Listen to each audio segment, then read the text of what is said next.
Ah, não sei o que anda acontecendo comigo não, gente. Uma angústia, sabe? O coração dispara, um medo, uma angústia. Eu só tenho pensamento ruim.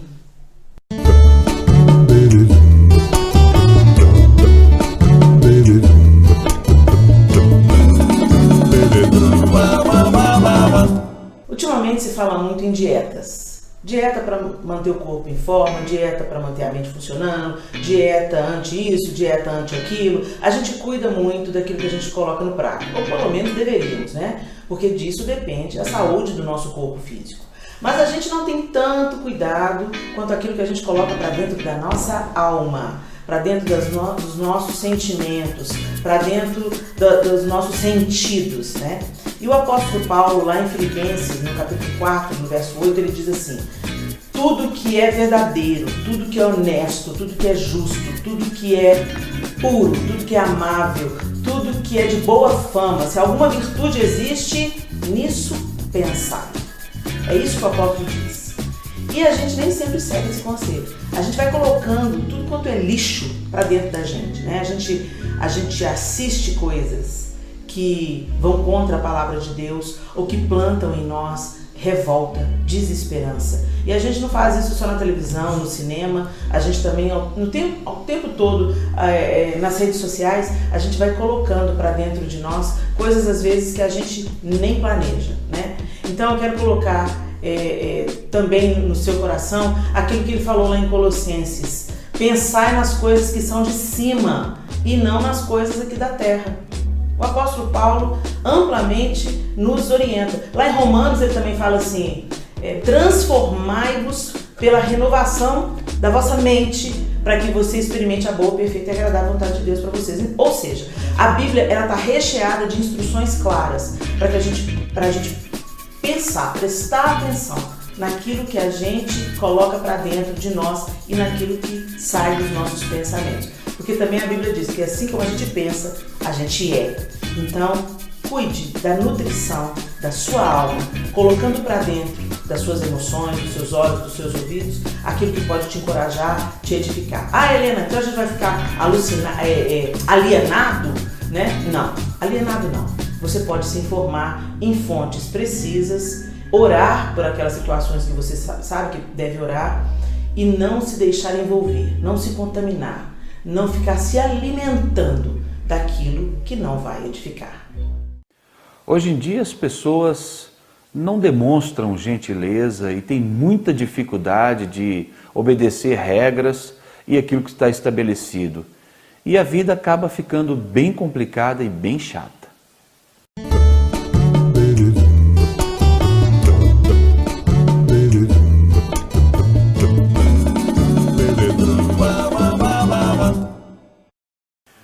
Hoje em dia as pessoas pensam muito mais em si mesmas do que no bem comum.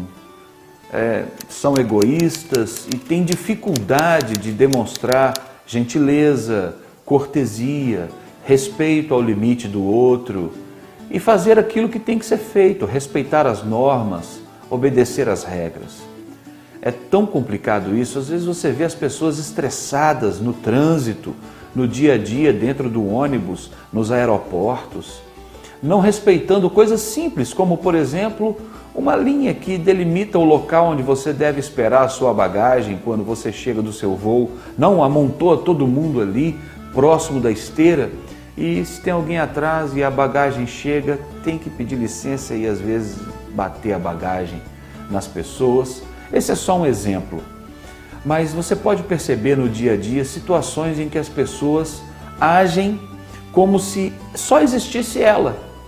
As outras pessoas não existem, não interessam. Então as pessoas são egoístas. Quando na verdade você ser gentil e procurar atender as pessoas com coisas simples como: obrigado, pode ir na minha frente, ou eu vou respeitar a fila, eu vou respeitar a minha vez, eu vou dar lugar para o mais velho, para o deficiente ou para aquele que tem alguma necessidade. São coisas tão simples, tão pequenas, mas que fazem com que a nossa vida e que a vida em sociedade fique muito mais agradável e seja muito mais produtiva. A gente perde a paciência muito fácil, até para cumprir com alguma coisa que é correta, que deve ser feita. Isso tira a nossa paciência. Isso é um mal do século e a gente deve tomar muito cuidado, porque facilmente a gente entra nesse sistema, nessa maneira de se comportar e fere todo mundo, quando na verdade sermos imitadores de Cristo é a gente pensar primeiro no outro. Pense nisso, seja cortês, seja gentil, seja educado, procure fazer sempre o bem, tenha calma e paciência. Deus ama mais o outro. Eu tô cansada de ver os meus sonhos despedaçados.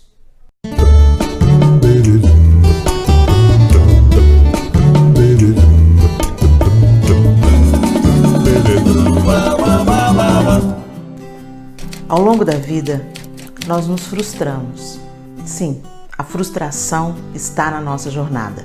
E não é só na sua jornada, é na minha jornada, é na jornada de todos nós. Nós ambicionamos coisas, sonhamos, planejamos, idealizamos, mas uma vez que nós entregamos os nossos sonhos, a nossa vida nas mãos de Deus, nós precisamos confiar que Ele está no controle de todas as coisas. A Bíblia conta a história de um sonhador, José. Um sonhador a quem Deus revelava os segredos do seu coração. E José contava os seus sonhos, a gente não sabe se ele contava para se sentir aceito por seus irmãos ou se ele contava os sonhos porque ele desejava se sentir grande diante dos olhos dos seus irmãos. O fato é que ele foi parar no fundo de uma cisterna. E nós temos até uma canção que diz isso: se tentaram matar os teus sonhos, sufocando o teu coração, se lançaram você numa cova, fazendo alusão à história de José. Eu quero te encorajar. Alguns dos nossos sonhos precisam ser frustrados. A Bíblia diz que nós pedimos e não recebemos, porque muitas vezes pedimos para gastar nos nossos deleites e prazeres. Quando nós entregamos o nosso caminho ao Senhor, devemos entender que os sonhos que nós devemos buscar é aqueles sonhos que nascem no coração do próprio Deus e que nada pode frustrar. Os nossos sonhos não podem apenas atender às nossas necessidades, mas eles têm que ter relevância no todo, no reino de Deus e redundar em bênçãos para outras pessoas. No mundo em que nós crescemos e fomos criados, somos estimulados ao egoísmo, à cobiça, à ganância, mas no reino de Deus é diferente. Devemos sonhar e buscar os sonhos que vão transbordar em bênçãos para a vida de outras pessoas. Então pergunte a Deus: Senhor, em que este sonho que está no meu coração glorifica e exalta o teu nome? E até que ponto os meus sonhos podem me afastar do próprio Deus? Pense nisso. Um grande beijo e Deus te abençoe.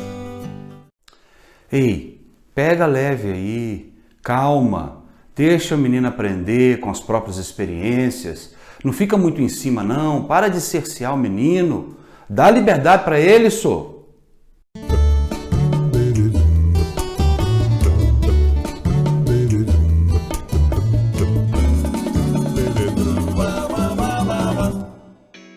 Hoje em dia, há uma tendência na sociedade de fazer com que as pessoas pensem e internalizem de que ninguém tem que se meter na sua vida, você tem direito de fazer o que você quiser, e o seu jeito de fazer as coisas é o seu jeito certo. Então você não tem que ouvir correção ou explicação ou sugestões de ninguém, não. Cuida da sua vida e faz o que você tiver vontade de fazer.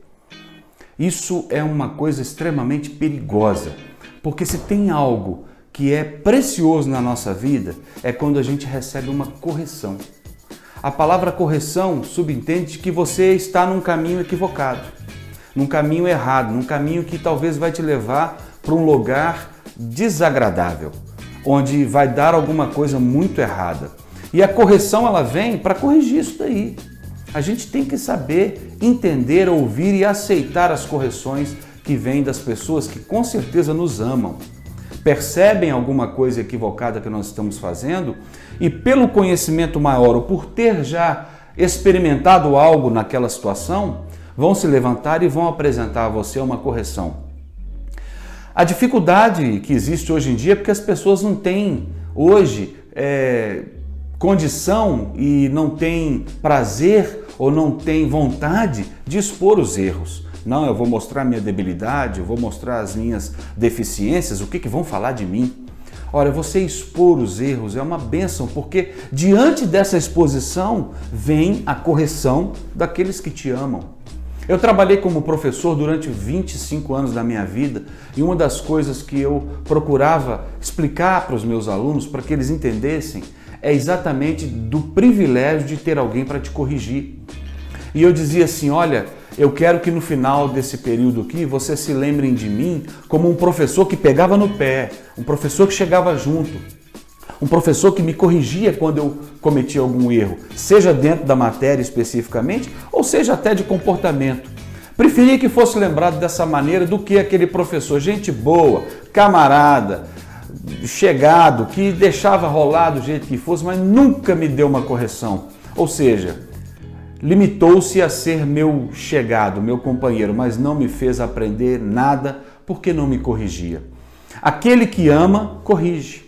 E aquele que é corrigido tem a possibilidade maravilhosa de crescer, se desenvolver e passar a ser uma pessoa melhor. Dê boas-vindas às correções daqueles que te amam. Inveja?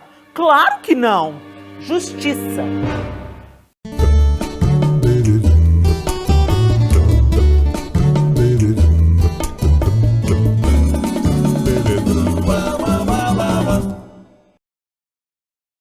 Inveja é o sentimento de insatisfação pelo sucesso ou pelo bem-estar alheio. Normalmente nós não gostamos de ser associados a essa palavra, é uma palavra feia. Mas o fato é que inveja é inerente a todo ser humano. Todos nós, em algum momento da vida, somos assediados por esse sentimento ruim. Só que nós vamos além. Inveja não é só um sentimento ruim. Inveja, segundo a Bíblia, é pecado. E a gente tem que lutar para resistir a esse sentimento. A inveja está muito ligada à insatisfação. Insatisfação com quem você é, insatisfação com aquilo que você tem, tornam um terreno propício para você olhar para a vida alheia e achar que ele é mais feliz, que a grama do vizinho é mais verde, que o casamento da amiga é melhor do que o seu, enfim. O meu conselho, como uma pessoa que já foi muito dominada pela inveja, é que você seja agradecida por aquilo que você tem e por quem você é.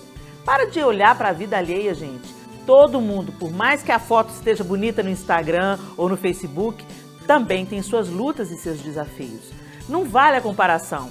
No Instagram e nas redes sociais a gente só posta a melhor foto, o melhor ângulo e a gente está sempre de bem com a vida, comendo do bom e do melhor nas redes sociais. Mas a vida real é bem diferente. Então pare de se comparar com outras pessoas, olhe para as sementes que Deus colocou nas suas mãos e seja agradecido por quem você é.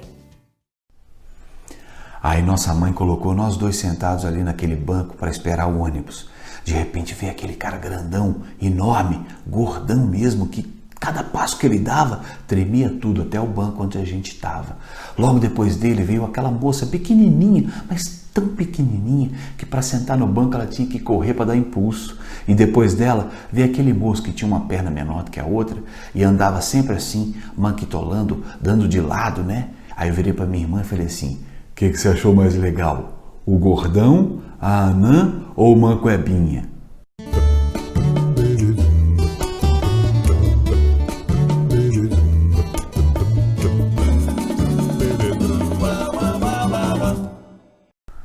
Olha, uma das características mais legais do povo brasileiro é o bom humor. O brasileiro faz piada de tudo, não é mesmo? Até tragédia vira piada quando um brasileiro está criativo. E olha, os brasileiros não são só piadistas, são recordistas em criação de memes. Hoje em dia, fazer piada é criar um meme, de qualquer que seja a circunstância. E convenhamos, o bom humor é necessário. É muito melhor você estar num ambiente com pessoas agradáveis, divertidas e brincalhonas, do que no meio de pessoas sérias demais, carrancudas e que não se divertem com nada, não se alegram. Mas é preciso tomar cuidado e prestar muita atenção, porque o humor ele tem um certo limite. Nós podemos ir até certo ponto. Existe uma linha que é fina, tênue e sutil, que sai do bom humor e vai para a agressão, e vai para a opressão, e vai para a humilhação e até o que nós chamamos de bullying. Então a gente precisa tomar cuidado.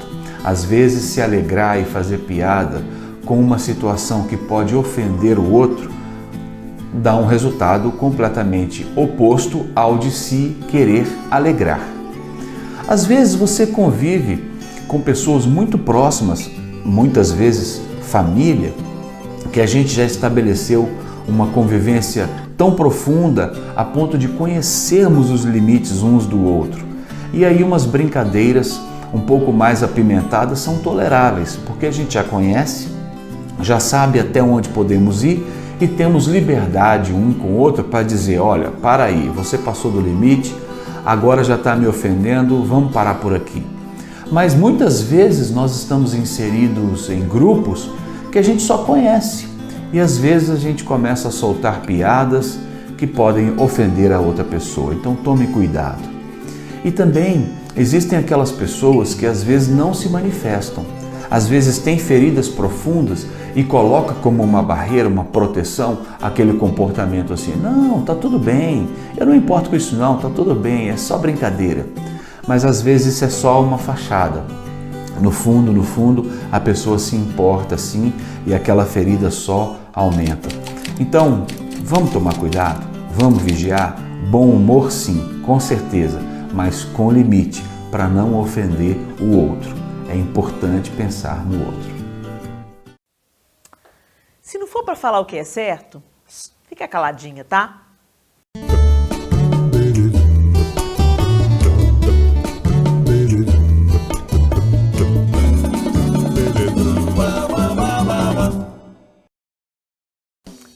A Bíblia diz que nós comeremos dos frutos das nossas palavras. Ah, se a gente pensasse nisso.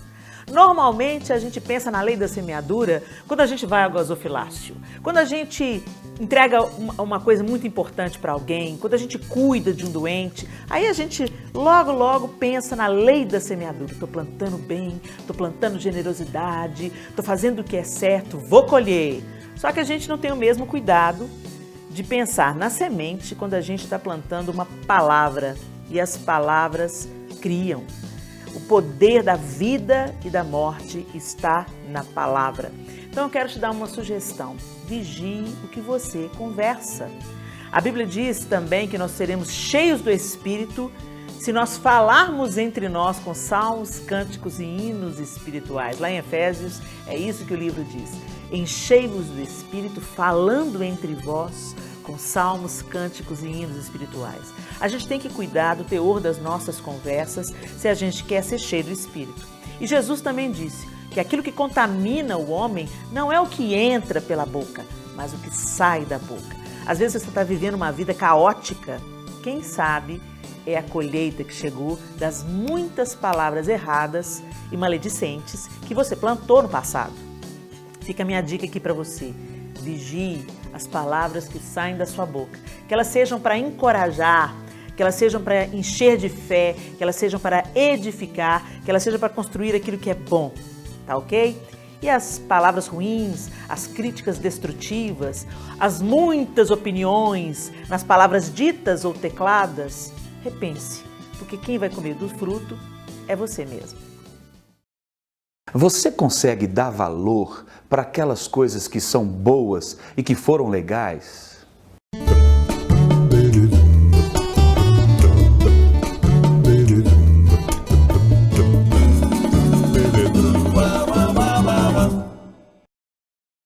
É muito fácil, no nosso dia a dia, a gente reclamar do que não está dando certo. Se você chega em casa cansado, às vezes com pressa na hora do almoço, senta para fazer a refeição que a sua esposa preparou e de repente você descobre que a batatinha ficou salgada. Ah, mas você vai comentar logo, não, meu bem, você salgou a batata.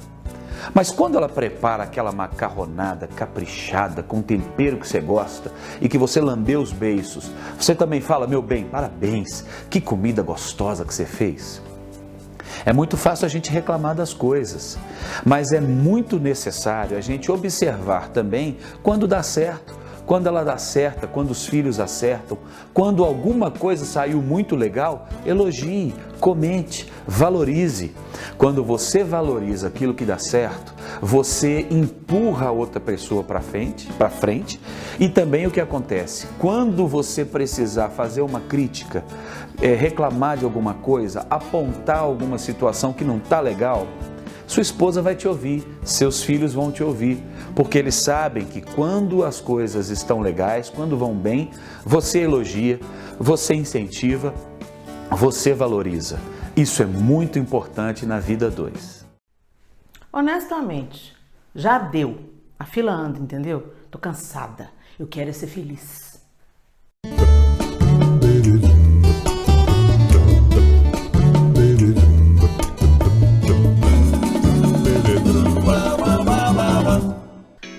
Num tempo que propaga o egoísmo e pensar apenas em si mesmo, essas decisões têm sido cada vez mais repetidas. As pessoas estão desistindo de relacionamentos, de compromissos, de alianças, de trabalho. Elas estão desistindo quando o inverno chega.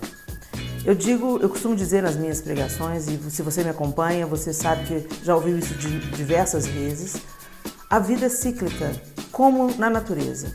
E a natureza cumpre os seus ciclos, mas volta novamente, né? Como, por exemplo, as estações do ano. Existe o verão, com seu calor, com a sua intensidade, com a sua luz, com os dias mais longos. Existe também o outono, onde as folhas se vão, onde a tristeza começa a chegar. O inverno, o frio rigoroso. Quem vive pelo menos no hemisfério norte, né, ou no hemisfério sul, nos extremos, sabe exatamente o que eu estou querendo dizer quando eu falo de um frio intenso. Né? No hemisfério norte, por exemplo, a escuridão ela é muito intensa durante o inverno. Os dias são curtinhos e as noites intermináveis. E na vida também é assim, com primaveras floridas e invernos intensos. A questão é, eu vou permanecer? Permanecer é ter paciência, perseverar, ficar no mesmo lugar, mesmo quando as circunstâncias se tornam inóspitas. É claro, vão existir momentos na nossa vida, sim, de nos movermos para algo melhor, para algo mais espaçoso. Mas a gente não deve fazer isso irresponsavelmente e principalmente contrariando os princípios da palavra de Deus. Toda vez que nós vamos nos mover, nós vamos abrir mão de algo, isso deve estar de acordo com o que a palavra nos orienta. Muitas pessoas têm desistido de casamentos porque o inverno chega no casamento. Muitas pessoas têm desistido de criar os seus próprios filhos porque é desafiador, é trabalhoso e hoje nós somos estimulados a viver apenas para nós mesmos e sermos felizes. Gente, ninguém é feliz o tempo inteiro. Uma pessoa que busca felicidade o tempo inteiro é viciada, idólatra, né? Porque a idolatria é tudo aquilo que toma a primazia de Deus no seu coração e muitas vezes pessoas quebram princípios para se manter felizes e quando olham para trás, um rastro de destruição ficou o preço que se paga pela pseudo-felicidade. Então, a tristeza, o vale, o inverno, ele está previsto. E se você aproveitar bem os dias difíceis, eles vão te tornar mais forte. Persevere, permaneça, porque aquele que perseverar até o fim receberá a coroa da glória. E se você curtiu essa mensagem, inscreva-se no nosso canal no YouTube e tenha acesso a todo o conteúdo. Visite também o nosso site e adquira CDs, DVDs, livros, todo o material para o seu crescimento pessoal e de sua família. www.elenatanuri.com/loja. Um beijo. É muito bom estar rodeado de gente. Mas sabe aquele momento que você está a sós com Deus? Isso foi fundamental na minha transformação. Eu era uma pessoa tão ferida, eu carregava tantas coisas na minha alma. E eu me tornei uma pessoa muito dura. Eu tinha a língua afiada. Eu desprezava pessoas, eu demolia pessoas assim com o meu olhar, presunçosa, arrogante. E Deus precisou de me demolir e fazer de novo. Além da religião. Na religião, a gente mesmo faz uma obra de transformação externa. A gente muda a roupinha, põe a Bíblia debaixo do braço, vai para a igreja, fala, paz do Senhor, irmão. Mas a língua continua grande. E Deus levantou uma equipe para me ajudar. Eu espero que a Zenete esteja aí. Uma equipe para me ajudar, uma equipe para me gerar espiritualmente. E a Zenete me deu o melhor conselho da minha vida. Helena, vai para o seu quarto e vai conhecer o Deus a que você pensa que ama. Eu tranquei a universidade e fui para o quarto.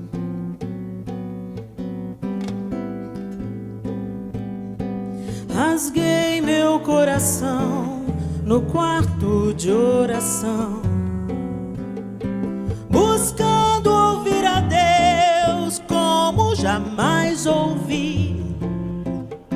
Chorei, gritei, clamei e confessei meus erros. Expus a minha dor ao meu Senhor. No tete a tete assim com Deus eu fui dizer: eu não aguento mais, transforme o meu ser. Bati, gemi, pedi, insisti, me cure. Expus a minha dor ao meu Senhor. A ira, a arrogância e a falta de perdão, a inveja que eu sentia esmagava o coração. A minha forma rude de tratar o meu irmão, a minha língua dura espalhando maldição. Pecados contra Deus que sempre escondi debaixo do tapete da razão. Deus levantou pessoas pra me ajudar, gente que me ouviu, orou e me ensinou. Depois que Deus me demoliu e fez de novo, em minha vida tudo transformou. Feridas do passado nunca mais vão me afetar. A inveja foi saindo, hoje eu sei o que é honrar. Aos poucos fui crescendo e aprendendo a amar e abençoar a todos que na vida encontrar. Mesmo tendo pouco, aprendi a agradecer. Não sou criança mais, posso correr. Depois de muito tempo aos pés do Salvador, passando pela dor para entender o amor, penei pois precisava purificação para entender melhor a adoração. Rasguei meu coração no quarto de oração.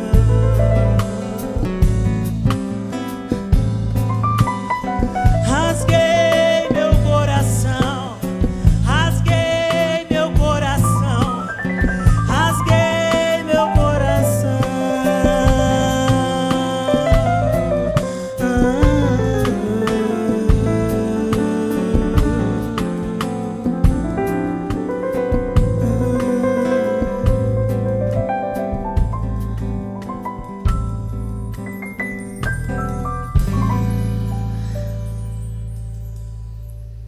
Deus fez tudo novo ali no meu quarto.